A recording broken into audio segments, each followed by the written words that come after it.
Hi, my name is Charlie Adams, and this is DawgNation Daily. Instead of Brandon, it's me.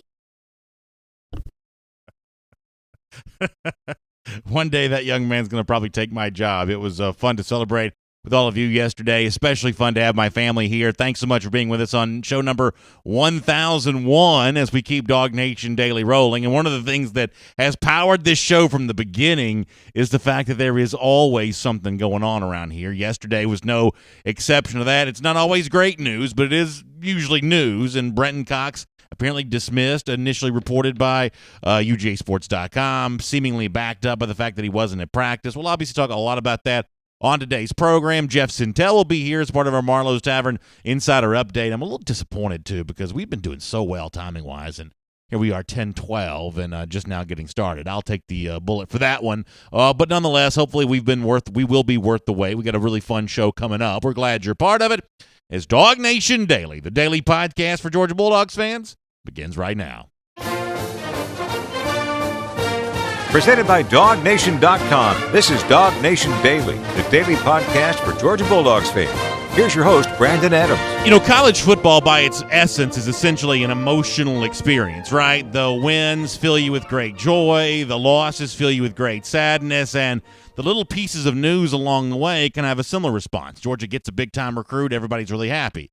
Georgia loses a player off of its roster. People are not quite so happy about that. And yet, in the aftermath of what we think we know now, that it looks like former five-star signee, the linebacker Brenton Cox, has been dismissed from the Georgia roster.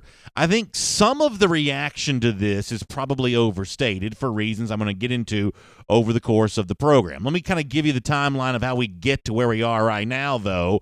It all starts yesterday, and our buddy Connor Riley was there for the Dan Lanning press conference. Mike Griffith was also there as well, but Mike's always in Athens. Connor was there with him yesterday, was able to record this for video.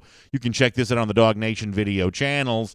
At the end of new Georgia defensive coordinator Dan Lanning's press conference, a question's asked to him about Brenton Cox. Hey, what are you expecting from Brenton Cox here this year? A little bit of a shaky spring, maybe, but a lot of promise, a lot of athleticism. What are you expecting from him? And the answer was quite cryptic from Lanning. Here is what the Georgia defensive coordinator had to say about that.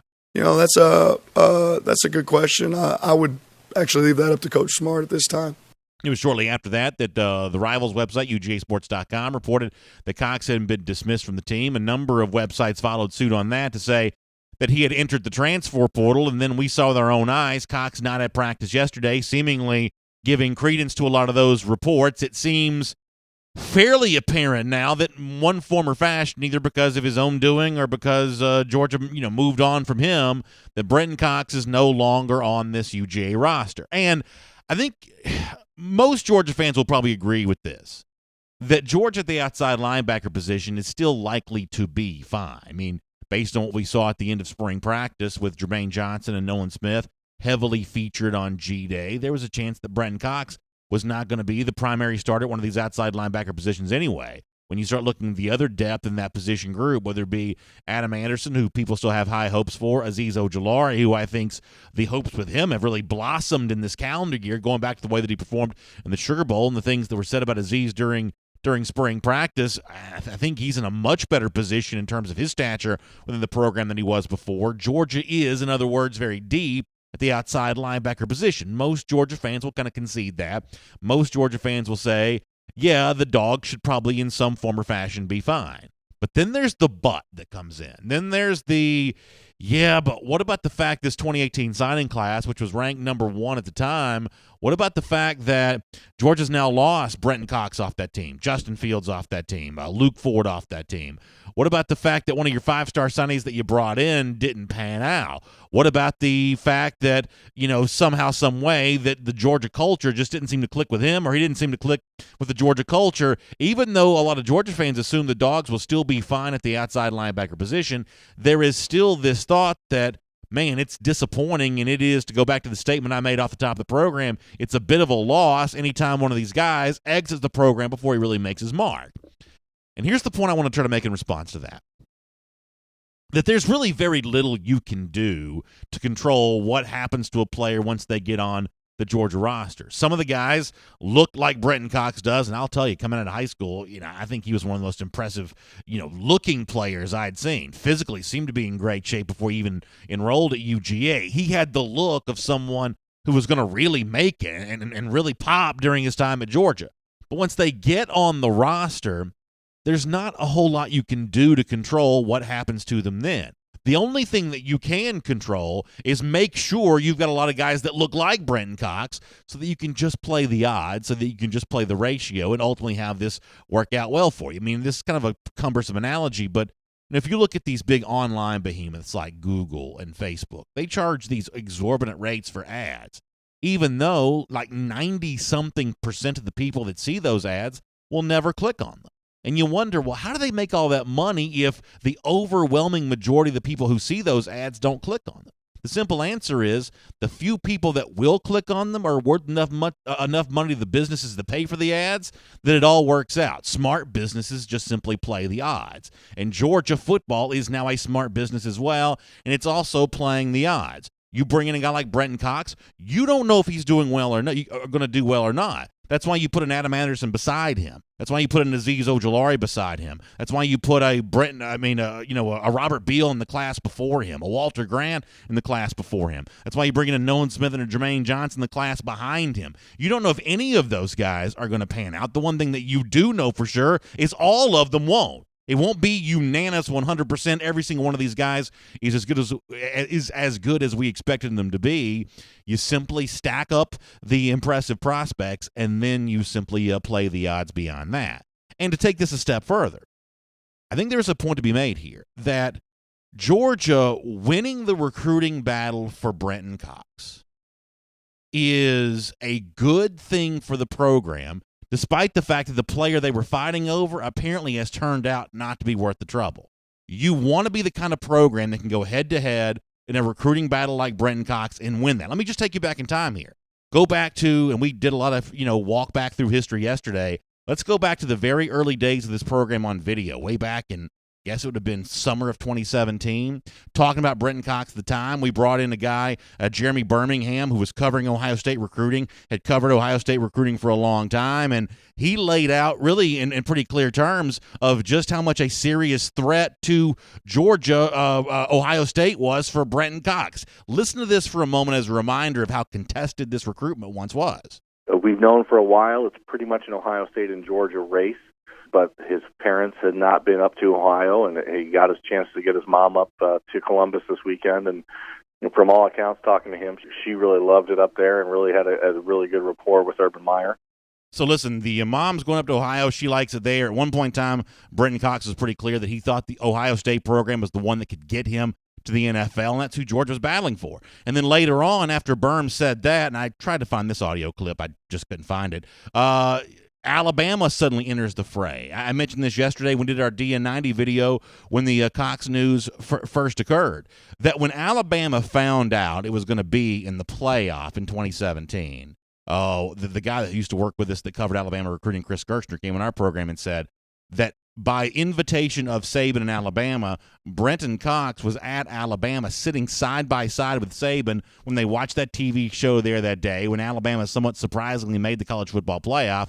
Cox was there with Saban to enjoy and watch all of that. That's how much of a priority Alabama made Brenton Cox down to the wire for that class of 2018. And Georgia ultimately won that recruiting battle. Now, for Brenton Cox, it looks like that's not going to pay off. For Georgia and its efforts with Cox, it looks like that's not going to pay off. But Georgia sets itself up in the rare category of elite recruiters by simply being able to go head-to-head with Ohio State and winning that battle, and being able to go head-to-head with Alabama and also winning that battle as well.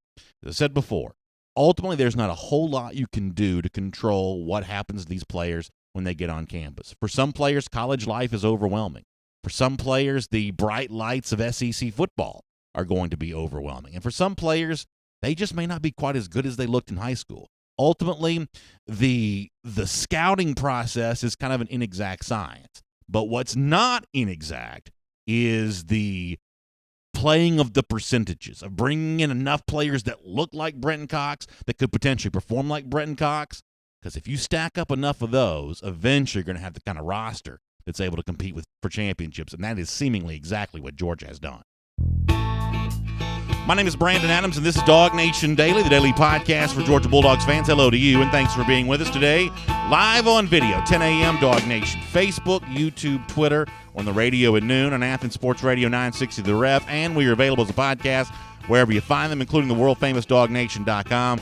I want to make a couple of announcements. It's really more like an announcement and a half, because I don't know that I quite have full clearance on this yet, but just know this, that if you missed out on your chance to be with us, DawgNation, when we were out and about here this summer, you got a big opportunity coming up really in just a few days. We're going to tell you more about that as we get closer to it. Our big season kickoff event is coming up, and it's going to involve the entire DawgNation team. It's going to be a ton of fun. Last year, we had hundreds of people on hand for this.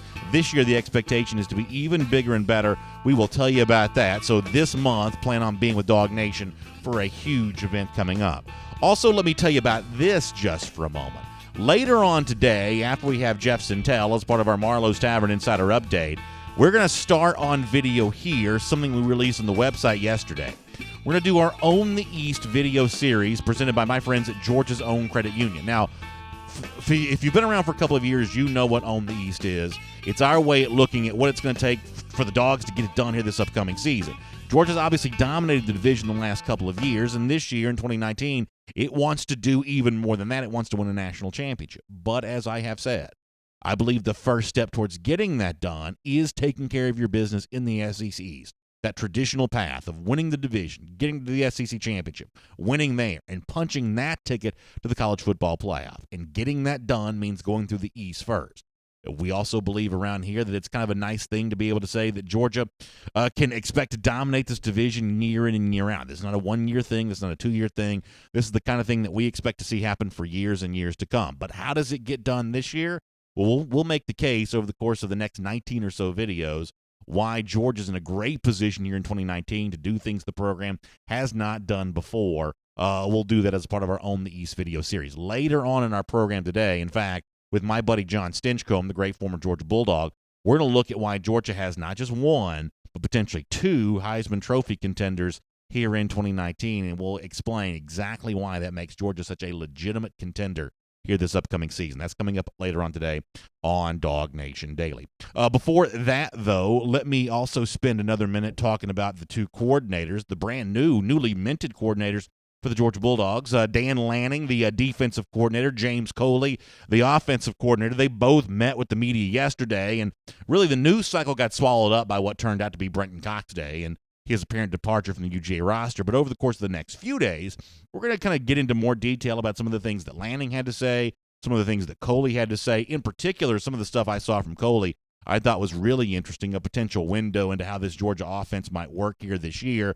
But as a taste of that, to kind of get us going on that, let me let you hear a brief clip from both of these guys right now, and you'll hear a lot more of this to come, both when you read DawgNation.com or when you listen in or watch here on DawgNation Daily. If you don't mind, let me start with Dan Lanning for a moment, because I thought Lanning said something really funny. First of all, Lanning steps up to the podium to meet yesterday, and he's got that hoarse-sounding voice. Now, I've coached my kids' Little League teams and things like that.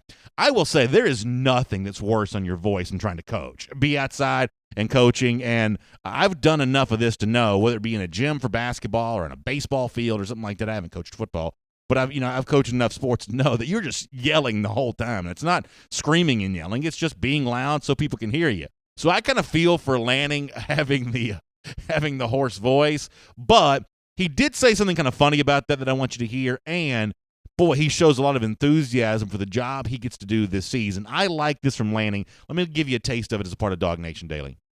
I want to apologize in advance. My Coach Smart gets to carry a microphone around at practice. I don't, and we've been doing a lot of encouraging out there. So, really, excited. I think this is every coach's favorite time of year. We really enjoy the opportunity to work for our guys, and this is really why you get in the profession, the opportunity to teach. Obviously extremely grateful to Coach Smart for the opportunity to be here at the University of Georgia and work with the collective unit of coaches that we get to work with. We've got a phenomenal staff.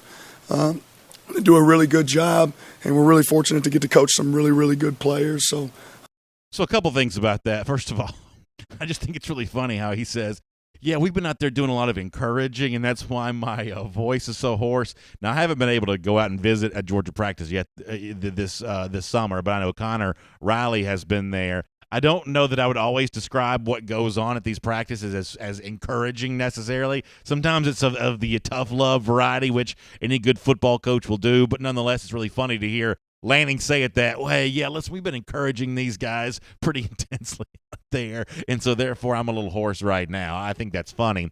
The other thing that comes to mind about all of this is, Lanning's last anonymous day was yesterday, right? Now he's the defensive coordinator at Georgia, and as cool of an opportunity as that is, and as generous as it was for Kirby Smart to give this young coach that chance, it's also a completely life-altering moment for Lanning, as he will now get the spotlight on him for what the defense does or doesn't do. The good news is he seems cut from the same cloth of Kirby Smart. He seems like he's going to embrace that fame and embrace that challenge, and boy, it's easy to understand that he got this promotion because of the energy that he brings to the table, and I look forward to watching him instill more of that into the Georgia defense.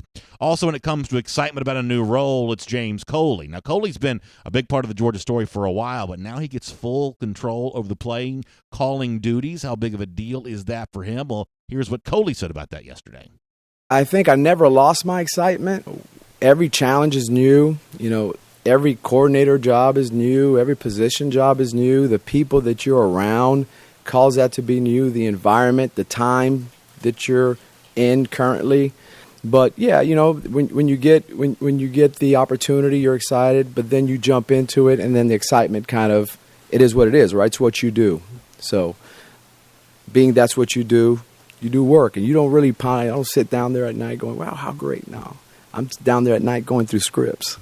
So listen, he talks about his own excitement for that job. I think one of the things you hear from a lot of Georgia fans is their excitement about him. There are some new wrinkles they're hoping to see from the Georgia offense, and they believe that James Coley might be the coach to be able to deliver that. It'll be fun to watch the development of these two units with these two new guys in control, and obviously we'll look forward to hearing a bunch more from them in their press conference yesterday, this week as part of DawgNation Daily. But for now, though, let's turn our attention back to UGA recruiting, including where Georgia goes now. It apparently has an extra scholarship to play around with. Let's do our Marlowe's Tavern Insider Update and welcome in Jeff Sintel. From Athens and across the SEC or wherever the recruiting trail may lead, here's a DawgNation.com insider. We are obviously going to talk a lot about UGA recruiting, and there's been some interesting wrinkles to get to, and maybe some about to emerge here too.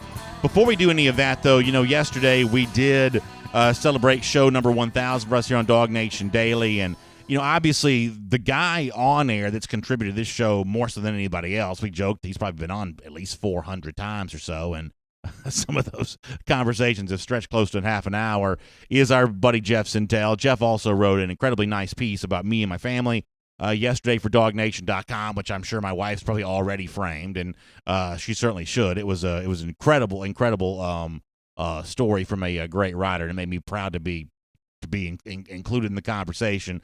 So, Jeff, before we get too into the recruiting stuff, let me just take a moment to say thank you. Thank you for your contribution to our show. Thank you for helping us mark 1,000 days for DawgNation Daily. It meant a ton to me to have you such a part of it, and I just wanted to make sure our audience heard me thank you publicly here.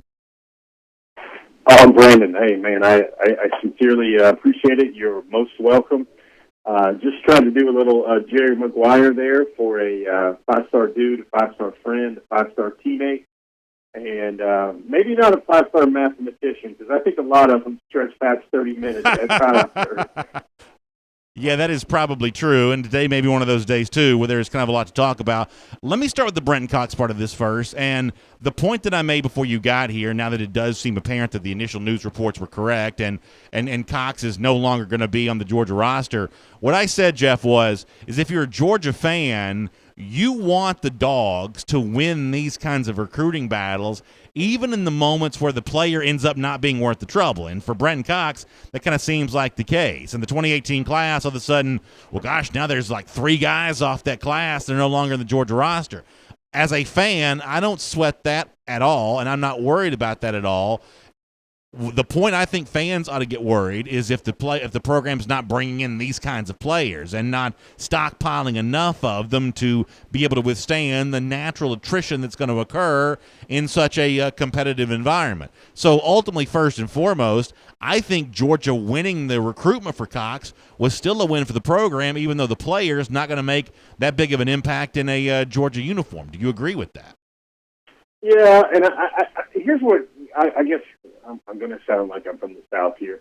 Here's what gets in my craw a little bit is like when people are quick to tee up that 2018 class and basically, describe the fallout from what's happening so far with that class. And sure, the numbers indicate that there's a 5-star quarterback, there's a near 5-star tight end, and now there's another 5-star defensive end that have moved on from the Georgia program. But I mean, Brandon, that's just part of the deal. I think the reason why all these 5-stars are stacked up and all these players are stacked up is that in some ways it is a galvanizing mechanism to make sure the number one or the first or second teamer just doesn't look down at that third teamer and think, I'm worlds of ability ahead of this guy. Right. I only need to do my thing, stay in my lane, and I'm going to get my reps.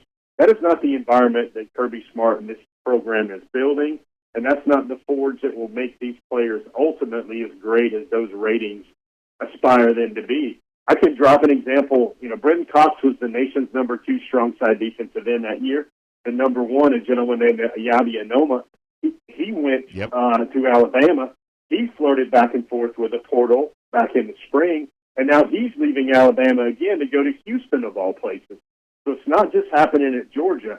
The one thing that I think is becoming more than just random sampling or blips on the radar, we're learning this about. We're learning this about Georgia. We're learning about Georgia with Kirby Smart. And it is when you're a big-time player and you're not playing yet, the culture of work sometimes leads some of these young men to go astray. And what you're seeing here, there's an example from the 2017 class, is when you're not the guy and you're not playing right away, then some unhappiness is going to set in. Where in other cases, I can think of guys like Amir Speed, I can think of Mr. Brini, I can think of William Poole. They're content to just embrace the process, embrace the work, and just go on. And I think that's just part of the issue. It's the same way you would recruit to deal with a devastating injury. And you look at a guy like Cox, I mean, sure, he's tremendously talented. You throw Walter Grant back into that mix at outside linebacker now. You have Jermaine Johnson, you have Azeez Ojulari, you have Nolan Smith, you have Adam Anderson. You suddenly, including Mr. Robert Beal, another 5-star. I don't even know if you could say at the outside linebacker spot where he was 4th or 5th or 6th team right now. Mm-hmm. I know those coaches are not speculating on who's 1 and who's 2 and who's 3. There's a lot of guys in that room, a lot of Sunday players in that room, where it seemed to me like Brenton Cox's ultimate position was going to be in a strong side defensive end, kind of like the Jonathan Ledbetter role that was occupied so well last year. Yeah, that's interesting. Obviously, his size would give him a chance to do that, and as you mentioned before, his profile coming out of high school, that was kind of the position fit he was for that sport, but obviously these guys change once they get to college all the time. So now with Brenton Cox apparently gone, is it as simple as saying with that now available scholarship, Georgia will look to fill that with someone that does something similar to what he did? Either now it's all of a sudden more important to get a Jordan Burge, or is an opportunity opened up for a guy like B.J. Ojulari, the brother of Azeez Ojulari, who's currently on the UJ roster, B.J. At Marietta High School where Azeez came from. Is it simple enough to just draw a straight line from Cox is gone, let's go in the 2020 class and see Georgia get a player that looks a lot like Brenton Cox? I don't think so, Brandon. I don't think that's as simple as that. I think the scholarships were already scattered, smothered, and covered full anyway. But you got to consider that Georgia's going to have to count Eli Wolf and Lawrence Cager as 2020 scholarships right off the top. Of course, the major number is 85, and Cox's departure through the portal will move Georgia down to, I believe, 83 according to our counting of the scholarship tally right now for Georgia. I believe that moves them down to 83. But I just think it opens up doors maybe a little bit more for a guy like Zacchaeus Walker. And I don't think it's an easy fit there with B.J. Ojulari, although I am I'm very impressed, and I project him to be a fine player. But if you want to be real, B.J. Ojulari doesn't really have the size, kind of like Adam Anderson. He doesn't have the size to both set the edge at Georgia, hold up against the run, and then play in space and rush the passer. He's going to look great rushing the passer at an opening event right there, and I think he's a fine football player, an elite football player for this class. But I look at Georgia, I look at what they're trying to build there and what they already have there, and I don't see a way for him to play any earlier than 2 years at Georgia. And if he does come in at Georgia, he would have to be dealing with one Mikhail Sherman as well as an outside linebacker for playing time, even in the 2020 class, much less all those hordes of stars that are there at Georgia now. It's our Marlowe's Tavern Insider Update, and I'd invite you to let Marlowe's make your day. You know, it's the kind of place you can go for great lunch, and Marlowe's has got a great one. My favorite's probably the burger for lunch. I like the shrimp and grits for dinner. Burger might go to there for lunch, because you can also let that lunch, especially out here in this patio season, kind of roll right into a happy hour. It's a perfect day to spend at Marlowe's Tavern, because at Marlowe's Tavern, it's all in the twist. Whether it be the craft cocktails, the chef-inspired food, or really anything like that, we're looking forward to being at some Marlowe's Taverns this upcoming season, and I would invite you to check out the one right there in your neighborhood to find out what the twist at Marlowe's really is all about. All right, Jeff, with all of that said, now I've got like 9,000 questions for you on four-star running back Tank Bigsby. Let me start in the simplest terms possible. He let it be known on Twitter that he plans to announce his college commitment on Friday on a local TV station here in Atlanta. My assumption is, based on the fact that his most recent visit was not to Georgia, my assumption is that Bigsby, despite the fact that he's been talked about by Kendall Milton, and we've obviously talked about him here on the show, you've written about him for DawgNation.com, but my assumption on Friday is that Bigsby's not choosing Georgia. Do you share that assumption? Brandon, I would say that the new crystal ball you purchased for your desk there for show 1001, I'd say that's pretty spot on right now. I would say that it's not foggy. You got the batteries installed properly. Maybe Connor Riley helped you behind the glass with that, getting the batteries inside. But right now, all those funny tweets, those thank me laters, those you guys aren't ready, I don't think those were referring to one Tank Bigsby. So with that in mind, is this good news or bad news for UGA? Tank Bigsby, good or bad news? Well, I'm saying the fact that Georgia's not getting Bigsby on Friday, at least that's what the tea leaves seem to suggest, is that then good news because it means that Georgia is in a better position than some might have thought with Zachary Evans, or is it bad news in that Georgia's pursuit of Evans has cost them a chance to get a running back they likely could have gotten? Well, Brendan, I'd just say these are the facts we know and that we can share, and that's that Kendall Milton was recruiting two guys to the University of Georgia. Those are the two main guys he was working on, at least publicly. And if one of those guys is not trending towards Athens, Georgia, it would seem to indicate that the long game with the other gentleman appears to be very fruitful at this time. Yeah, I mean, I guess, and I would certainly seem to believe that there as well, but there's, I guess, also the thought of, hey, you know, maybe Evans, and I'm just playing devil's advocate for just to further the conversation. You should understand that. That there's also the potential thought of is that this scenario is not currently being controlled by Georgia. That Evans being on campus a couple of weekends ago, Bigsby going elsewhere. I'm guessing, you know, Auburn was the place he was at that weekend. I'm guessing Auburn holds the cards for this Friday as well. That this is an example of Bigsby just getting tired of waiting on Georgia. I'm not sure that's my opinion on this, but to play devil's advocate, that's the other scenario. The one scenario might be, well, Georgia feels so good about Zachary Evans that Bigsby's going to be allowed to go elsewhere. The other thing is Georgia's been flirting too much with Evans in Bigsby's eyes, so therefore he's no longer going to wait on UGA. There is a chance that he's the one that's controlling the scenario, isn't there? Well, there is also the thought that he hasn't taken a visit to Georgia since at least before the opening. I think he got a late June visit in.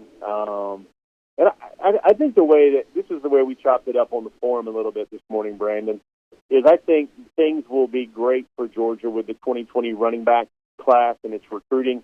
Of course, Milton is now steadfast in the fold. And let's just go rapid fire with a few things, Brandon. Would you be happy if the eventual running back is the running back tandem includes Zachary Evans? Yes or no? Of course.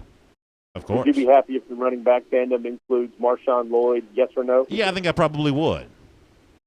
Would you be happy with if the running back tandem even includes a flip like a Don Chaney Jr.? Yeah, I think based on what I think I know about him, that's probably a pretty good back there as well. I mean, as long as you've got the guy that's in the fold right now, Milton, there are potentially a number of backs that you could put with him, and things would be fine. And I guess there's also the possibility that whatever might happen with a South Carolina season affecting Lloyd or an Auburn season or a South Carolina season affecting Bigsby, I guess you would be happy if Georgia finds itself in a late push to try and flip Tank Bigsby as well, right? Yeah, that's exactly right, and that's certainly something that we could see playing out. And listen, I think you and I are in agreement on this, or at least I have grown to be in agreement on this, that despite the fact that typically I'm somewhat risk-averse, that I would take the recruiting win I knew I could get more so than rolling the dice for one that may be 50-50 at best. When you're competing with the Alabamas and the Clemsons of the world, that does put you in a position where you have to just be aggressive. And obviously, Zachary Evans is the more aggressive choice, and only those behind the scenes, truly, I mean the players themselves, the coaches at UGA, only they know how realistic this all is and how much Evans is influenced by the push that he's getting from Georgia, but it is probably a risk worth taking. Now, with all of that said, let me bring in something else that we talked about on our program yesterday, and you briefly referenced a moment ago. There was a lot of social media chatter from some UGA commits. You mentioned Kendall Milton saying to Georgia fans, y'all gonna thank me later. There was Chad Lindbergh, who seemingly had some excitement there as well. Jeff, are you willing, and you got to add Tate Ratledge into that too, who kind of gave you a Kirby Smart-esque Go Dogs on his Twitter. Are you in a position to speculate on what these guys might be referencing? Were they all referencing the same thing? I mean, I don't have to tell you that because of what Milton said in the past, some people may assume that was about Evans. Because Lindbergh is a fellow Texan, some people may assume that Lindbergh was also referencing Zachary Evans. But there is not a single fact to back any of that up. That is wild, reckless speculation. Can you add anything to what those guys may have been talking about? Because they were clearly talking about something. Brandon, I would say something great. Some things great has happened for the University of Georgia over the last few days, and you will thank Kendall Milton later. Well, no, you got to give me more than that now. I mean, are we talking about something along the lines of if Georgia gets what some people might perceive as a second piece of bad news this week? Now, I'm saying from a 10,000-foot perspective, if Bigsby were to choose somewhere else, is this Kirby Smart pushing a commit button to change that news cycle? I mean, is it the kind of thing that you could expect to see happen sooner than that? I don't think it's the typical redirection, good news, bad news PR. I think some firm thoughts were expressed with some degree of finality on multiple major targets in this class. And I would say in the give me more than that, just because you just turned 1,000, sir, I would just say that as much of these things can be crystal or made apparent in August, the Georgia thought of moving that number up to 5, 6, 7 5-stars, I think it picked up a lot of weight of late. Boy, that's an exciting thing to think about. And I do think, Jeff, that this 2020 class is in a very fun position in that, Milton's got a lot of charisma, right? And recruits want to follow, follow in his footsteps. There's Mikhail Sherman, who I think, he almost becomes out of sight, out of mind because he's been committed for such a long time. But it was his initial charisma that also seemed to be a pretty strong catalyst for this 2020 class. And you've got guys kind of floating on the periphery, not committed, like Keely Ringo. And Ringo, while he's not a public pledge to UGA, we don't fully know where he's going to go. He certainly talked enough about Georgia on social media. That's also kind of helped develop this firestorm here a little bit. This is definitely, to me, a personality-driven 2020 class, and some of these mysteries may take a while to fall into place, but if you're a Georgia fan, you do like the idea that a lot of this truck is seemingly being driven right now by guys who just cultivate the kind of relationships other players want to be a part of. So here's what's funny, Brandon. To me, I won't have a guffaw or chortle or a cackle or anything like this, but it's kind of funny how a couple of tweets get everybody like coming out of the woodwork, popping out of the brush, and ready to go throw a party. But in reality, did we not hear from Kendall Milton's own mouth that I'm thinking this class will be top 2, and I don't mean to either? Well, the only way Georgia surpasses at Clemson, Ohio State seems to be fading, at Clemson and LSU and Alabama for the brass ring in the 2020 class is a lot of those 5 stars. They show up on our Hedges top 10 targets list all the time. A lot of those 5 stars do eventually pop for Georgia. Yeah, that's really something. That is really, really something. It's going to be fun to watch. You mentioned the forum a little earlier. I'll remind folks that's a great place to get those bite-sized pieces of intel every day, or certainly so many times throughout the day. It's forum.dawgnation.com to get more information on that. We'll have Before the Hedges presented by Kroger tomorrow with a lot more of this kind of fun stuff on where things may be going with the 2020 class. But Jeff, before we let you go, let me just say one more time, thanks for being a part of our Marlowe's Tavern Insider Update today. Folks, check out the tavern right there in your neighborhood for patio season, for those craft cocktails, chef-inspired food, kind of everything else in between. It is certainly all done with the twist right there in Marlowe's, and you're going to enjoy that. Jeff, really appreciate you being with us, and we will look forward to chatting with you soon. Hey, Brandon, I appreciate it, and I hope everybody, in honor of 1K Day, were inspired to have bacon, egg, and cheese this morning as well. Yeah, that's right. That's the fuel that gets me going each and every morning. Take it easy, sir. See you. Let's take a look around the rest of the league. This is SEC Through. Yeah, I mean, just to kind of close the book on what we were just saying there a moment ago, and I mentioned this on the show yesterday, when you see some of the activity going on, one of the reasons why I think the Georgia fan may give that a little bit more attention is because in the case of a lot of these recruits, they have been proven to know what they are talking about. Take Ratledge in particular. Ratledge says, hey, something's good's happened for UGA. I mean, he's the one that, called the shot for Joshua Braun, and a lot of these other guys have pointed the finger of exactly who they're going to go after, and the program went out and got them.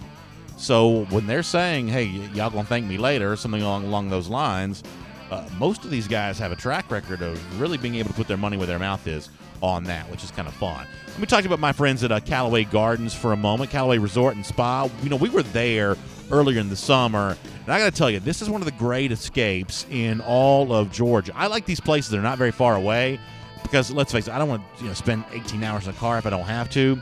But when I get there, I want to feel like I am somewhere, and that's obviously what Callaway Resort and Gardens gives you a chance to do. I can say of all the things that my family did, there's nothing that my family, my children, my wife enjoyed more than the time we spent at Callaway back this summer. The lake is still open, by the way. I know a lot of you have kind of started back to school, but this is still a weekend getaway for you. The lake is still open. They have like that, kind of water park type thing, inflatable water park type thing set up out there in the lake. The golf courses, there are 2 of them. They are fantastic. Brassey's a fun place to actually, I'm thinking about Cason's. Cason's a fun place to sit out there and enjoy a great meal and just have a good time. They have a ton of restaurants there. It is all just really, really nice, fun stuff. It's Callaway Resort and Gardens. You can go to CallawayGardens.com and find out more about that. Not just the resort itself, but some of the amenities around the resort and some of the cool stuff involved with the gardens. So check that out, CallawayGardens.com. Fun stuff on all of that. All right, before we do our Own the East, with Georgia's Own Credit Union, take a look at DeAndre Swift and Jake Fromm a little bit more with John Stinchcomb. Let's do a couple of SEC see-through stories. I saw where Sports Illustrated has put out its preseason top 25. This, as you know, is not an official top 25. This is just a media outlet's top 25. But I saw where they had Florida ranked at 10th, and they talked about how Dan Mullen is not going to win a national championship this year, but and the quote they use is, he's making Florida into a perennial playoff contender. Where does this stuff even come from? And, if you want to do side by side, the world acts like Georgia is miles away from Alabama, despite the fact the last 2 head-to-head matchups have been razor thin, where Alabama had to go late into the fourth quarter or into overtime to win the game, and yet the perceived gap between Georgia and Alabama is still thought to be about 1.5 yards wide. Whereas, somehow the situation with Georgia and Florida is thought to be this narrow, thin, very, very close thing, despite the fact that Georgia won the last game by 19 points, won the game the year before that 42-7, but somehow Florida's right there nipping at Georgia's heels. I don't know where the data is to back this up, but Apparently, a lot of folks in the media really like what Dan Mullen's bringing to the table. Also, speaking of kind of preseason prognostications and talk, I saw where USA Today, who is the media outlet that publishes the coaches poll, I saw where they had a list of the teams they thought were overrated in their own poll that they published the coaches vote on. And I saw, Georgia got some overrated talk from, I think, CBS the other day. USA Today talked about Auburn and Texas A&M, and one of the things that they mentioned for both Auburn and Texas A&M was the fact they play such tough schedules. If I've got it correct, and y'all got to check me on my math on all this, I want to say A&M may play 4 of the top 6 teams in the coaches poll, and I want to say that Auburn may play, is it 6 of the top 14? I think it's somewhere in that neighborhood. And so, therefore, the schedules are the reasons why Auburn and Texas A&M are overrated, which just goes to show you how frequently the media confuses what the purpose of a top 25 is supposed to be. It's not supposed to be a prediction of record at the end of the season. It's supposed to be really more of a power rating of here's who we think the 25 best teams in the country are. And by the way, in this strength of schedule age, the best teams in the country are the best teams regardless of the toughness of their schedule. Good teams are going to lose when facing a tough schedule. But to me, the kind of talk you see in the aftermath of the coaches poll being released is another example of the misunderstanding that's out there. Good teams are not proven by how few losses they have. Good teams are proven by, more measurable, explainable metrics than that. And the media just seems to kind of get this wrong over and over again. A couple other quick SEC through stories to get to, and we'll kind of wrap this up. Looks like Auburn wide receiver Anthony Schwartz, AL.com and others reporting he's had a hand surgery. He's a big-time speedster, the fastest guy from Florida from that 2018 class a couple of years ago. That's a guy they're looking to get back healthy, but he's got a hand surgery that he's dealing with. I saw where Arkansas lost one of its starting offensive linemen the other day to injury there as well.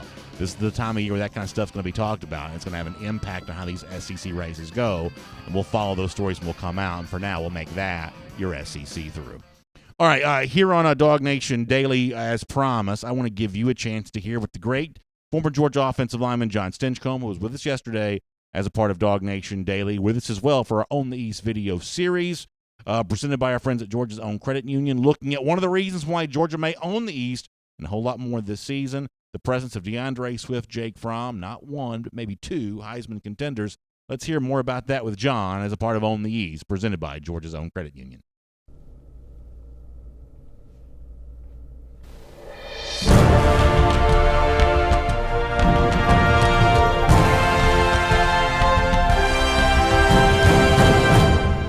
Hey DawgNation, I'm Brandon Adams, and for the last few years, it's safe to say that Georgia fans have been starved for a chance to win a national championship. And many believe the first step towards that is winning the division, getting back to Atlanta, taking care of its business during the regular season. With that in mind, I'm happy to welcome in the great former Georgia All-American John Stinchcomb, and for the 3rd consecutive year, proud to do Own the East, presented by Georgia's Own Credit Union, as the Dogs look to take that first step towards a championship by winning the division and getting back to Atlanta. And John, no doubt one of the things that potentially makes that easier is the presence of maybe not 1, but possibly 2 Heisman Trophy contenders for the Georgia Bulldogs.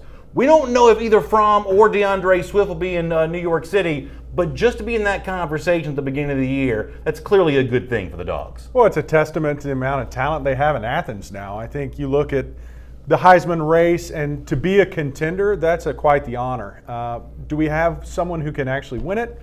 Well, look what history shows you. The past 10 years, 8 of the past 10 Heisman Trophy winners are quarterbacks. Yeah. But what type of quarterbacks? You got Kyler Murray, you got Baker Mayfield, Marcus Mariota's one of them. Guys that put up Lamar Jackson, gaudy, run threat, pass deep threat quarterbacks. That's not really what we have. So history might not be as friendly to Jake. And then you look at the 2 running backs, and it's 2 Bama guys, Derrick Henry and Mark Ingram, in the past 10 years. And DeAndre is somebody who's, without question, they have the talent. Jake's got the talent. DeAndre's got the talent. You have to put together that special run during a season, right? I mean, you look at the guys that have won it, and they have those years that their numbers pop. But I think for a lot of Georgia fans, just the idea that you have both these names in a year where Alabama's got its two. It's got Tua Tagovailoa, probably its wide receiver Jerry Jeudy. Clemson's got Travis Etienne at running back, Trevor Lawrence at quarterback. If Georgia's going to win a championship, even if Georgia fans are kind of happy with a more of an even distribution of the stats and the glory, just the presence of two guys that have that potential star power, it does make it easier to match up with some of the top teams in college football, does it not? Absolutely. I think Clemson's a great reference point. They got Lawrence and they have Etienne. They complement one another. Will they feast on each other's numbers? Maybe. But it also leads to that team success. I mean, Heisman Trophy winners is usually an indication for team success. Anytime you have individuals getting those awards and rewards at the end of the year, their teams are doing pretty good. So to have two guys in marquee positions that are in the discussion before the season starts, I think that speaks pretty well for where the program's at. Yeah, no doubt about that. One thing's for sure is Georgia is on its path to potentially own the East here again in 2019 and maybe a whole lot more. Georgia running back DeAndre Swift, quarterback Jake Fromm will be a big part of that story all season long. Own the East is brought to you by Georgia's Own Credit Union. Make sure you go to georgiasown.org to find out how you can earn 1.25 points for every dollar earned on your Georgia's Own Visa signature card. Also find out there how you can find out a whole lot more about how Georgia's Own is celebrating 85 years in business. Check out georgiasown.org for more details.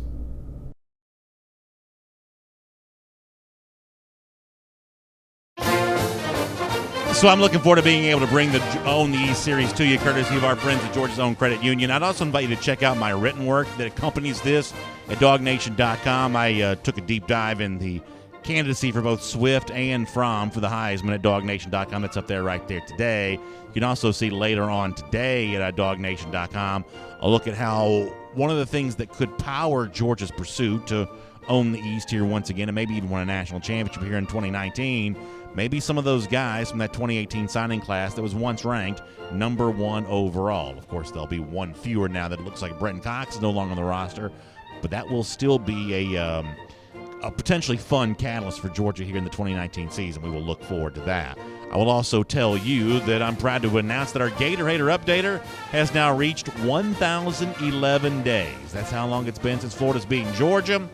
Look forward to seeing you tomorrow right here on DawgNation Daily. And on video, time now for our R.S. Andrews Cool Down, air, heating, plumbing, electric. I know we didn't have time for a ton of comments yesterday, so look forward to doing a lot of those today. And as we do, I'll invite you to check out R.S. Andrews. You know, this time of year, I think about the air conditioning thing. It's still very hot. It's going to be hot now for a long time to come. So if your house is not as hot as it needs to be, make sure you get that $99 Smiley tune-up for my friends there. Story after story, R.S. Andrews has delivered smiles, and they'll continue to deliver those smiles for you, so check them out online at rsandrews.com. All right, let us dive in here, take a bunch of your comments on really anything from today's show you'd like to discuss. I'll start on the Facebook side of things, and I'm sure many of you have some reaction to Jeff's comments before, what it might have meant from Kendall Milton and some of the other recruits, what it looks like for Tank Bigsby. Certainly seems like he's destined to choose another school other than Georgia on Friday. And we'll kind of wrestle with all that here for a moment. Jamie Kennedy says, I know we're excited about all the talent on the UGA roster. Let me get the rest of Jamie's comment here for a moment. Oh, sorry about that, y'all. Oh, gracious sake. All right. I'm going to have to start all this over again. Sorry about that, y'all. Boy, the comments are coming in fast. Let me just go to YouTube for a second. Let the Facebook comments catch up just for a moment. I apologize for that. Sometimes catching these comments, getting a chance to read the one you want to read is not always the easiest thing to do, and sometimes I want to throw this computer through the window, and today I guess is probably one of those days. Croking123 says, I'd love, speaking of guys that could be in the fold now that Brenton Cox no longer here, I'd love to get Zykevius Walker, Jacoby Cowan. Those would be some pretty interesting names, and I would kind of agree on that. John Snook says, is UGA looking at Noah Sewell? How about this? So John Snook is acting, you talk about ironic. John Snook is checking in from Orem, Utah. That's pretty amazing. And John, yeah, my understanding is that Georgia is doing a whole lot more than just looking in on Noah Sewell. My understanding is that Sewell is a player they would very much like to have, for sure. So we will see where that goes. And Tommy Boy 2236 also agrees on that as well. Brian Kephart, thanks for the kind words. Really appreciate that. Brian also asked about Sewell. Anybody think we get him? I think that Georgia has a strong chance to. I'm not in a position right now to say that it's more likely that they do than they don't, but I certainly think that Georgia's made a pretty good pitch to this, and just based on the fact that Gabriel Sewell's Noah's dad, as Jeff has reported at DawgNation.com, they plan on taking an official visit to Georgia, and they only plan on giving those official visits to the schools they're strongly considering. I think that tells you that Georgia right there is in a pretty good spot. So it's not going to guarantee you victory necessarily in that, but it's going to make you have a pretty good spot for sure. Brian Kephart also asked about better chance with Justin Flo now at the Cox News. I guess my assumption's kind of always been, I know that I guess Flo put Georgia in his top 4 the other day. Is that right? My assumption's always been that Flo is likely headed elsewhere, but there's still plenty of time for that to change for sure. Crow King also asking about Flo there as well. As I said before, my assumption would be that Flo ends up going elsewhere. If I had to guess, I'd probably guess Clemson, but that's more based on the internet chatter than it is anything else. Green Soldier, and boy, it was great to have Green Soldier with us at DawgNation Days of Summer this past week at Brasstown Valley Resort and Spa. He says, of the 5 stars that remain, who do you see making it to Athens and why? That's a really good question. I guess by a 51% likelihood, I'd probably have to give Georgia the nod with Zachary Evans right now, just because of the circumstantial evidence that's out there. I don't necessarily feel strong enough to say Georgia's 51% likely to get Jordan Birch, but they may very well win it. I just don't know if they're more likely than not to get that one. By a slight margin, I'd say that might be true with Evans, and I guess by a 51% likelihood, I'd say Georgia, might be the winning side for Darnell Washington. I'm probably less than 50% on Rick Gilbert at the moment. So those are a couple of the 5 stars that I think that Georgia's probably in a better position with than not. Evans, based on the recent chatter, Washington, based on his recent visit pattern, and 5 stars like a Rick Gilbert and Jordan Birch, I'm at least going to put a question mark up for. Not because I don't think Georgia gets them, just because I think right now I don't have enough of a definitive opinion to say it's greater than 50%. It sounds like Connor Riley wants to join us. And yet you name all those 5 stars and you leave out the top target on Jeff Sentell's weekly target board. I guess, to be completely honest with you, that kind of brings up a good point. I've operated on the assumption for a while that Keely Ringo is going to be at Georgia, but he is currently an uncommitted recruit. So Connor's very correct. If just from a clerical standpoint, you have to add Keely Ringo into that situation. RT367 says, BA, where do you see Cox landing? Will it be in the SEC? So when he, as we talked about before, when he was on the recruiting trail back in the open market earlier, Ohio State was a program he strongly considered. I don't think anything that's gone on with Brenton's going to scare off any program from going after him. He hasn't dealt with any kind of serious off-field issue. I mean, he did have the brief, marijuana thing, but I don't think that's going to be all that scandalous to very many people. So I would imagine that Brenton's going to have a pretty long list of suitors. If I had to guess, I would say he probably has a pretty long list of potential suitors. And, after a year or so of sitting out, would an SEC team pick him up and take him? I think there's a pretty good chance that was, that's going to be the case. Can I give you a team name? Yeah. Just pure speculation here. There is a team Brenton Cox is not the first 5-star prospect to sort of leave Athens and go play for another school in less than great circumstances, and I think he's actually going to follow in the footsteps of another prospect who had, a similar highly ranked recruit from the state of Georgia, very much beloved. And you all think I'm going to say Justin Fields here, and I'm not. Okay. I don't think he goes to Ohio State. Okay. I think he goes to Tennessee and plays with D'Angelo Gibbs in Tennessee. He'll have to sit out a year, obviously. But, Tennessee is a team that's just really hungry for talent right now. Yeah. And I don't think they're going to be really in a position to pass up on sort of getting those types of players. I think it's an interesting program name because the other thing I think is true is it's probably easier for Tennessee to get in on a recruit his second time around than it is to win those battles coming out of high school where you, for the most part, only see a small number of schools truly taking the 5-star prospects. Tennessee's second chance gets in on Aubrey Solomon, second chance gets in on D'Angelo Gibbs, maybe the second chance getting in on a Brenton Cox. I don't have any inside information to suggest that would happen, but it certainly follows a pattern where a program desperate for top-end talent is just in a better position to catch those guys in the rebound on their second chance school than they are on the first chance school. So from that standpoint, it makes some sense. Hiko Moon also mentioning Aubrey Solomon kind of in that same situation. I'm going to try Facebook again to see if I can navigate this ridiculous interface a little bit better this time around, because I do want to read Jamie Kennedy's comment, because I know he put it back in the comment section a moment ago. All right, Jamie says, I know we are excited about the talent on the UGA roster, especially at running back, but honestly, I am one of the only one that is worried, he says, about not getting an elite quarterback last class in this class, even though Beck is a good quarterback, not elite. So here's what I will say about that. If Fromm leaves this year, and some of the early buzz you've seen on DeJuan Mathis at practice has been pretty good, and some of the buzz on Carson Beck from his 11-on-11 situations has also been pretty good. However, even with Mathis, even with Beck, and I had somebody the other day really talk about the arm strength of Stetson Bennett, that despite being kind of a small guy, he has a much stronger arm than you might realize, and he's also accurate. There's some people saying some good things about all three of those quarterbacks. And yet I also believe if the quarterback competition for Georgia in 2020 looks like Beck, Bennett, Mathis, Georgia will bring in a transfer. And, they may bring in a real high-end transfer from a big-time program, a real solid starter, or they may just bring in a veteran presence that we don't necessarily know a ton about. But they'll add a fourth quarterback to that mix. And honestly, I think in terms of the kind of competition that you want to cultivate for 2020, a veteran guy who's played college football somewhere may be a better, opportunity than another 2019 signing you could have had or another 2020 signing you might be able to have right now. I think your better player is the potential transfer. I'll give you an example of that. Alabama almost brought in Gardner Minshew last season. He had been at East Carolina.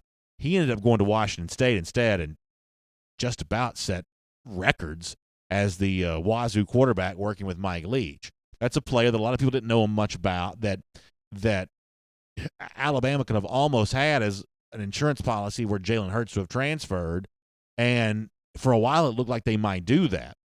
That same kind of player could potentially be available to Georgia as well. A veteran guy who in the right situation can really blossom and really shine. That's what Minshew turned out to be.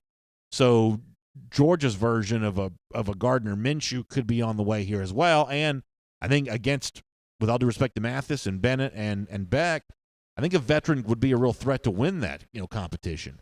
I think it'd be really cool if the media could evolve to the point where it could have a potential preview of who graduate transfer quarterbacks could be in 2020. Because the honest truth is, I don't know who the name would be that Georgia would go after, but I do know the impact that transfer quarterbacks can make. And sometimes they don't win the starting job. It looks like the Hornerbrook kid from Wisconsin is not going to win the Florida State job, for instance. But the veteran presence in the competition, I believe, also makes the guy who wins the competition potentially better. And I think to sort of look at that transfer quarterback situation, you only have to look back to Kirby's last year at Alabama when he was a defensive coordinator. Alabama, granted, they brought him in the year before, but Jacob Coker was a transfer from Florida State, came in and did enough with that talented Alabama team, with the skilled players around him, to lead them to a national championship. And, given the sort of players Georgia's going to have on their offense next year, it is kind of easy to envision, another year of Dominic Blaylock, George Pickens, the wealth of guys they're bringing in. Zamir White, assuming he pops this year. You got 5-star Kendall Milton, James Cook. The offensive line is still going to be very good next year. A quarterback next year won't necessarily have to do as much to, have an elite, for the Georgia offense to have an elite year as Jake Fromm is necessarily going to have to do this year. Shane Guy says, BA, no Grayson Lambert. Here's the thing about Lambert, though. Lambert was better at Georgia than he was at Virginia. So that's the thing you got to remember about any player that Georgia brings in. That player, if you make him your starting quarterback, is going to be likely better on this Georgia roster with this Georgia talent than he would have been at the school that he once was at. Now, the Lambert year in 2015 was not one to remember fondly. There were some ugly games there. But Lambert overall, I just think he played better for Georgia than he would have than he would have had he stayed at Virginia. And the other thing is, y'all, where would Georgia have been if they didn't have him? I mean, so that's the kind of thing to think about here too. I mean, I'd love to be able to tell you that Georgia's going to go out and get somebody's all-conference quarterback, and there's a chance they might. I mean, listen, by the time you get to that thing, and I promise we won't talk about hypothetical quarterback situation the entire time, there's a chance that Georgia may go after a big fish in the transfer portal from a quarterback situation. But an average quarterback playing with Georgia's talent is a real threat, and so just keep that in mind when you talk about these kinds of things. By the way, Matthew McGahee also says that Georgia won the national title when he was born. His son was born in 2017, and his second son's due this season. That's all you need to know right there from Matthew, that just this sets up to be a good year because of when the McGahee men have been born, things have gone well. So I'll take that as a nice sign. So what you're saying is Georgia's at least going to a national championship. At the very least. At the very least. Chase Smith says you guys are way undervaluing Carson Beck. Here's the thing, though, I'm always going to say about this kind of stuff. I don't know if any of these guys are good. I don't. I am never going to tell you I've seen this guy with my own eyes, and I'm going to state my reputation this guy's going to be a good player. And that's not only because I'm not a scout. I don't trust the scouts on that kind of stuff. My solution to all these problems is throw a bunch of guys into a competition, let the cream rise to the crop. I say that about the quarterbacks. I don't know if Beck is good. I don't know if DeJuan Mathis is good. I don't know if Stetson Bennett is good. I don't know. When it was Fromm, Eason, and Fields, I didn't know if any of them were any good. I'm all about putting a bunch of bodies into a competition and then picking the best among them. That's one of the reasons why I don't sweat, Brenton Cox's departure, because we knew that when you threw in, Jermaine Johnson, Nolan Smith, Cox, Anderson, Ojulari, Grant, Beal, we knew that over the course of a 3-year recruiting cycle, that many sort of top-end physical talent to the outside linebacker position, there wasn't room for all of them to be good. We just didn't know what would cause someone to fall back. Now we kind of do on at least one of these names, and I'm kind of fine with that. As I always say, go watch the NFL draft. The people who get paid to pick for a living only bat at the best about 50-50. Honestly, if I drafted, one of y'all to be a GM for the NFL team with the number 21 pick, given the guys on the board, you'd have about a 50-50 chance of picking a player who can play. The experts don't do all that much better at the public at large when it comes to picking one individual player to succeed or fail. Now, in terms of classifying guys into populations, that's where the scouts have a lot more success. When it comes to identifying the wheat from the tare, one from the other, they do about as well as chance would dictate. I mean, you only have to look at Justin Fields and Brenton Cox. Now, I know it's unfair to single them out because they're both no longer here, but, both of those guys were 5-star prospects, and we tend to think 5-star prospects are the type of guys who can come in and play really well early on, and the reality is that neither one of them did that. I know Fields' numbers look good, but he didn't play all that well against Alabama, and Brenton Cox, I think you could say, very much the same for, and, while those guys physically look the part of 5-star prospects. I know Brenton Cox is one of the more physically impressive football players I've just ever seen. He never, on his play, he never lived up to that 5-star hype. So, sometimes these rating things, they're not necessarily the best way to judge how a guy is going to transition to college right away, especially when you remember the ranking services. The 5-star indicates that guy is going to be a first-round draft pick, and that's usually basing that off of athletic ability and measurables. That doesn't, necessarily always translate to those guys being great college football players right away. Yeah, I mean, in a typical year, about 40% of the first-round picks are former 5-stars. And that doesn't mean that the 5-stars have a 40% chance of succeeding at the first-round pick level, but about 40% of the guys that do get picked in the first round are 5-stars. So, I mean, it is a coin flip for the for the best of these prospects. Arlie Guarnell asked an interesting question. He says, "BA, who is your pick among the wide receiver core to be a dark horse breakout?" And I think it's really important, not to be tedious here, but it is really important to define what dark horse would look like in terms of this conversation, because most of these guys we have talked about on this show enough that they don't get to be dark horses. For instance, I don't think Lawrence Cager counts as a dark horse because We have talked about Cager's potential impact transfer from Miami a lot. So for the purpose of this conversation, I don't think you can include him. I definitely don't think you can include Blaylock and Pickens into that, even though neither one of those guys are given. Heavens knows we have talked about those guys a ton. I think you have to assume that for a moment that if they were to break out, that would be the kind of thing that has been predicted by a lot of people. I think the same thing is true for Tyler Simmons and Demetrius Robertson as well. Those are guys that we have talked about enough were they to break out.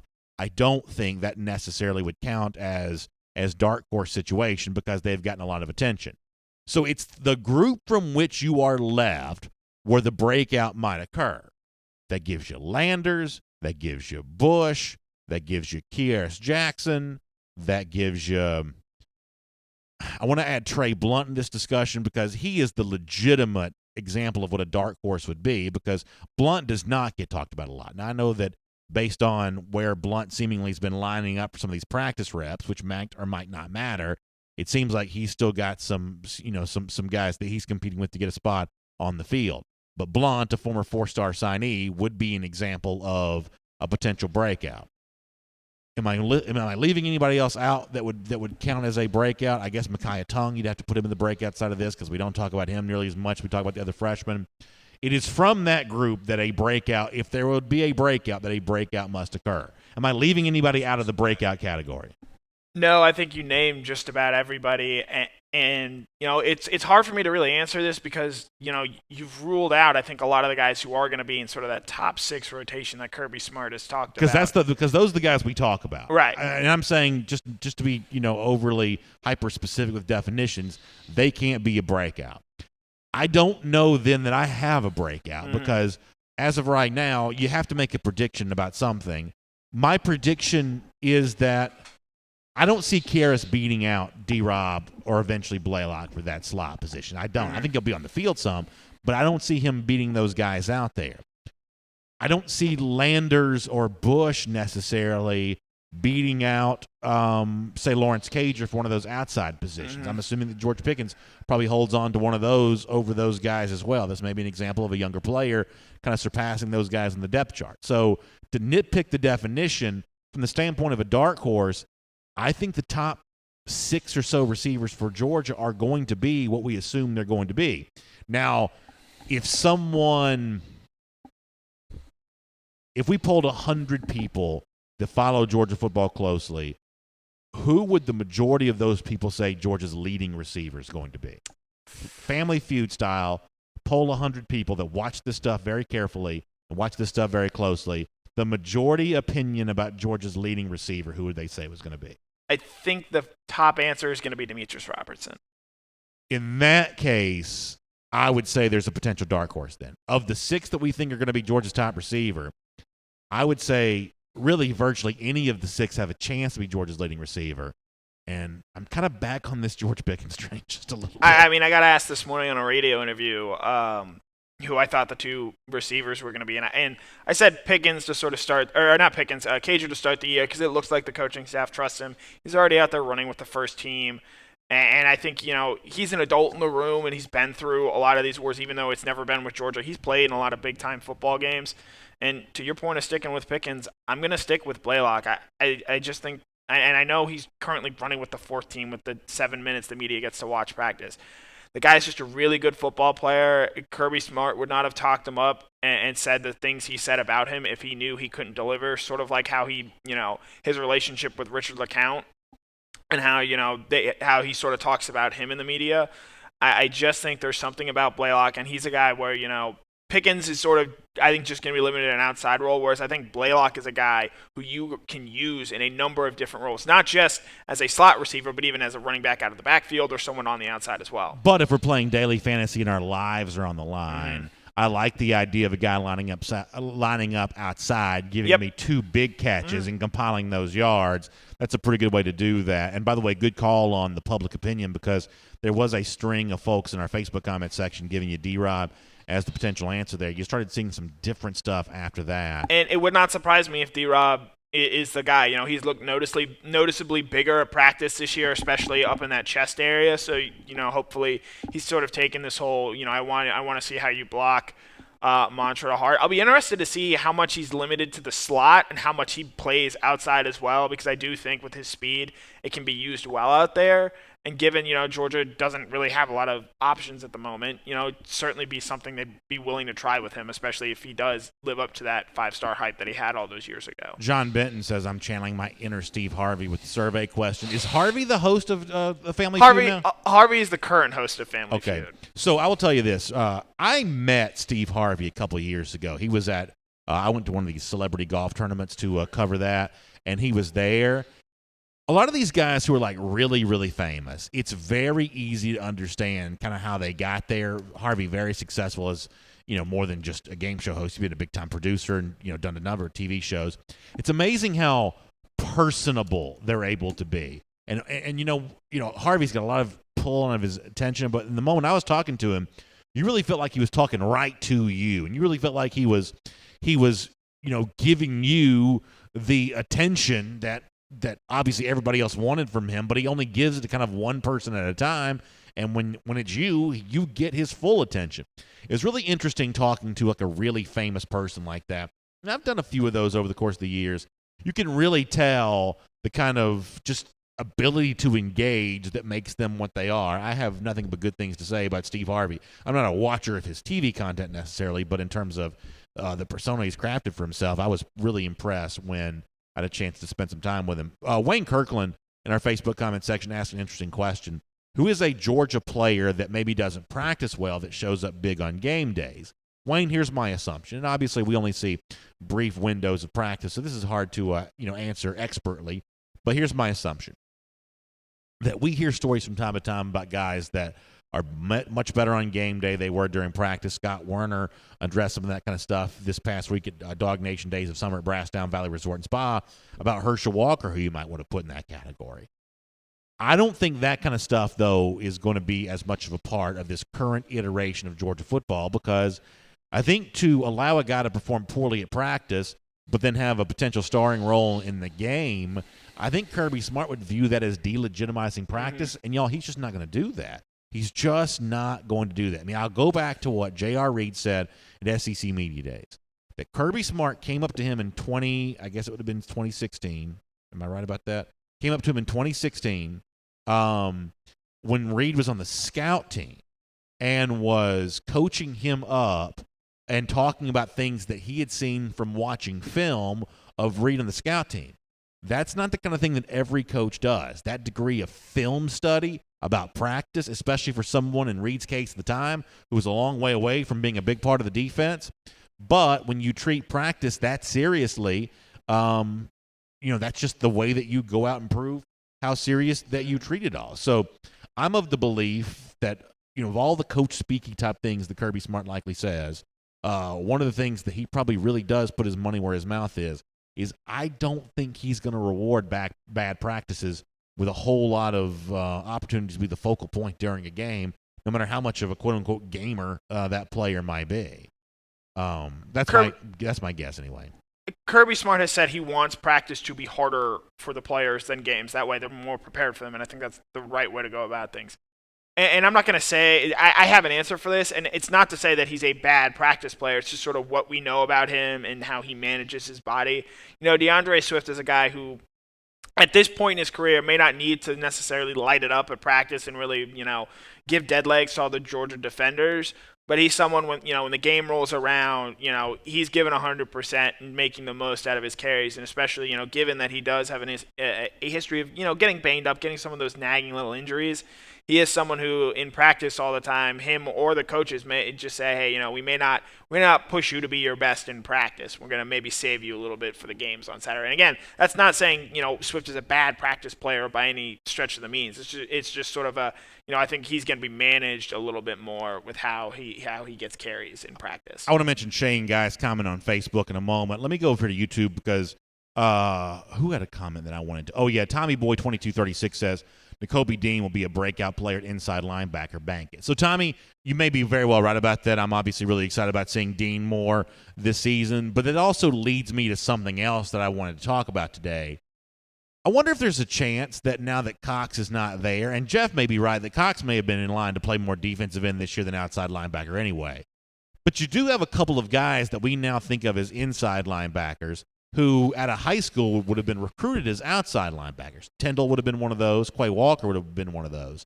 I wonder if there's an opportunity for one of those guys to either cross-train a little bit more as an outside linebacker or migrate back more towards the outside linebacking core now that Brenton Cox is not there. I'm guessing that's likely probably not going to be the case, but I did think about both Tyndall and Walker looking to get on the field and be a big part of the defense. I wonder if the Brenton Cox departure gives them a chance to do a little bit more of something coming out of high school that we thought they did a whole lot. So I think if Tresman Marshall and Ryan Davis, two other freshman linebackers Georgia had brought in, were a little bit healthier, I do think there's a chance, Walker especially, and maybe Tyndall as well, do you get a little bit of cross-training across those positions? But, given their health status, and it's certainly going to be in question, Davis is coming off an ACL injury. Marshall had shoulder surgery back in January.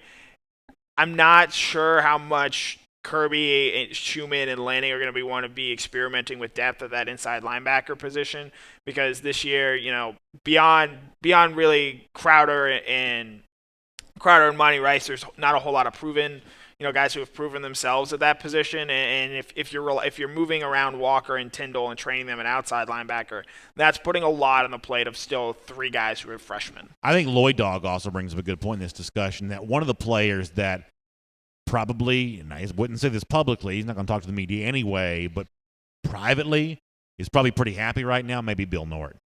I think that Bill Norton privately may be like, oh, my job just got a little bit more interesting here, because if Cox was going to gravitate towards that defensive end situation, then Norton's one of the guys he would have been competing with. And, let's face it, you want to be on the football field. And Cox not being here, I think, makes it a little bit easier now for Bill Norton to be on the field. Even though we commonly talk about Cox as an outside linebacker, were he to potentially be a little bit more of what his high school profile suggested, that's a defensive end, that just opened up a real opportunity for Bill Norton for sure. For sure. I think that's a really interesting point. Shane Guy also mentioned the Hall of Fame speech for Champ Bailey. The honest truth is I haven't seen all of it. I've seen a brief clip of it. But, everything I've seen from the clips that I have seen just shows you a really first-class manner. I've always thought that Hall of Fame speech is really one of the most special days that anybody can have, and obviously 99.99999% of the world will never experience that. But it is really cool to be able to have that moment where you thank the people that have gotten you to where you are. Cool hearing Champ thank Jim Donnan by name, for instance, and kind of going through some of that kind of stuff. So it was a proud moment for me to see Bailey get enshrined. I thought the Ed Reed bust looked really cool as well. I thought that was one of the cooler ones that I had seen. They got his hair seemingly just right. So I thought it was a really fun Hall of Fame weekend. I didn't see much of the Falcons-Broncos game, to be completely honest with you, nor did I see a ton of the speeches, but it is really cool to see Champ going in. Yeah, I got to watch a little bit of the speeches on Saturday night, and just as a fan of football, it's really cool to see, truly the best who have ever played the game sort of, have their own sort of trip down memory lane and look back and appreciate, the people that got them to where they ultimately ended up going. Crystal Christie says, so are we going to lose any more guys? And I'm assuming Crystal means before the start of the season. And if I had to guess, I would say there's a better chance than not that Georgia starts the season with at least one fewer player on the roster. I don't know about that. By a 51-49% deal here, that somebody – we just live in such an age where, a lot of programs have dealt with this on a number of fronts. Georgia hasn't done that quite as much. I certainly don't have anyone in mind of who I think it might be, but just given what the modern coach is having to deal with, by at least a 1% likelihood, 51 compared to 49, a Georgia player by the end of this summer saying, boy, these practices are too hot and I'm not happy with not playing, I'd say it's slightly more likely than not. I think maybe if you expanded it to after the Notre Dame game, which will be the fourth game, and it will be a bye week as well, I could certainly see that, but I don't know if anyone's going to turn their tail and try and go somewhere else before the actual games have started. And I certainly get your point of, they might see the writing on the wall, but I do think the guys Kirby has recruited to this point, these are almost all guys Kirby has brought in, scouted, recruited, signed. And so with that, I think they're going to want to at least, take it as far as they can before deciding to pick up and try and transfer somewhere else. Adrian Carver, good to have you with us. Miriam Martin Corbin asked about the upcoming hopeful Dog Nation invasion to Nashville for Music City. I'm hoping we can talk about something like that here pretty soon, especially now that some of our big events are kind of behind us for the summer. We're back over here doing all this again. Hopefully, Miriam, we can say something about that pretty soon. One way or another, Dog Nation is going to be in Nashville. It's just a matter of what we're going to be doing. Ray June Johnson said he's coming in for the Missouri game, may get a chance to see BA live. Yeah, Ray, I'd love to meet you and talk to you. We'll be all over the place on those home games, so please come on by and see us. That will be really good. We're going to get off the air here, too. Connor, you got any final thought you want to give us? I've got two. I've got a story about Brenton Cox, and I've got a little appreciation. Which do you want to hear? Okay, let's do Brenton Cox. So, Cox, to me, really, it wasn't the marijuana arrest that signaled he was in trouble with this team. It was sort of how he handled things after that. He got suspension. There was him running stadiums during one of the scrimmages during practice. And he came back later than Robert Beal, who was also arrested with him, did, meaning, he may not have taken the punishment as seriously. But for me, the thing that really raised a lot of flags, so I believe it was Cox's first practice back from the suspension. They're practicing in Sanford, and I believe they're getting ready to do a scrimmage that day.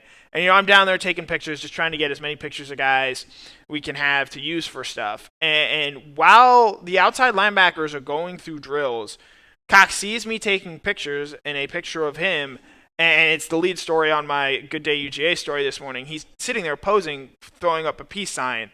And that, to me, just sent off some red flags. I know it's practice and whatnot, but you really shouldn't be focused on the photographers and who's taking pictures of you, but really more so on the drills. Even though he wasn't actively going through the drill at that point in time, it sent a little concern to me that, he might not be as invested as Kirby Smart wants his guys to be fully invested in practice. It certainly suggests less than a full focus. And that's just something that Kirby Smart is not going to let fly in this program. As far as my second final point, so I was not able to be here yesterday for your 1000 show. And I really wish that I could have been. Brandon Adams. You were working. I was busy, grinding the axe. Brandon Adams is truly one of the nicest people that I've ever had the pleasure of working with. I do believe that if he had not said something, because I was at SEC Country and I'd gotten laid off, and I do believe he played a role in bringing me in and has sort of having me help do all this. And there are not enough words that I can say thank you for all that you've done, both for me professionally and personally. And it has been a great joy to work with you on the past 300 or so shows, and I cannot wait for the next 1,000. Well, that's incredibly shows. Nice to hear you say. I mean, I will say that one of the things that's really cool about what we get to do is, our team here, we do get along well, and we enjoy being around each other. And y'all know this wherever you work, that it's who you work with that makes the job ultimately either good or bad. Even something like college football could be terrible if you didn't like the people that you were doing it with. But luckily here we've created a great team. And, yeah, when I will say that I don't know that I should take credit for you being a part of this team, but when I knew there was an opportunity to bring you in, I knew it was something that we definitely needed to do. So I'm really glad that it has all worked out the way that it is. And, y'all, the next 1,000 in some form or fashion, whatever it looks like, whatever new platform might become available, or, this season in particular, I think it's going to be incredibly fun for Dog Nation, and I really look forward to the ways in which all of us are able to contribute to your enjoyment of UGA, Connor and Jeff and Mike and everybody else included. So y'all have been incredibly nice to me through all of this with the 1,000th show. I am really proud of being able to do Dog Nation Daily for 1,000 days. I don't always handle this level of attention well, so I kind of sometimes want to shrink back into the corner on some of that kind of stuff. But Dog Nation Daily is so much fun to do every single day, and the 1,000 shows are really something that I am proud of that. I will say that. but I'm even more thankful for the people that I get to work with. So really good stuff. So Connor, thank you for those kind words for sure. Lloyd Dog says that he wants you to put up the age picture of me. Did you see this on Twitter that somebody did do? They did the face app thing for me. My kids got a real kick out of it. They thought it was very funny. Very funny. Having your data stolen is never funny. It's no joking matter. Right. So do the Russians now have my face now? I don't know. They have your face. I don't know if they have all your data. Yeah, luckily I didn't have to do it myself, so somebody did it for me. So whoever did it, they've got your data, so enjoy that. Dan Riggin says, I remember the old days when I used to listen to the show on the website. Well, however you access it, however you get to us, we just really, really appreciate that. We're going to get ready to go for now. Thank you so much. And Philip Jordan Wells, this one's for you, bud. All right, what we got? Oh, wow. Are you kidding me off the top here? Yes, that one will live forever. That's the kind of thing that is very difficult to recreate. We were at DawgNation Days of Summer the other day, and somebody said, hey, can you do that one again? That's the kind of thing that's not easy to do. You have to be in the moment. You have to be presented some interesting 5-star news to be able to do that. But nonetheless, big thanks to all of you. R.S. Andrews as well. Make sure you check them out online, rsandrews.com. Whether it be air conditioning, your water heater may be on the blink, whatever it is. They're going to show up, do the work that's promised for the price that's promised, and there'll be no really surprises. It's all going to be good stuff with my friends Dari and the whole gang at R.S. Andrews. Find them online at rsandrews.com. Y'all have a great day. Look forward to seeing you back here tomorrow for DawgNation Daily once again. We'll talk to you then.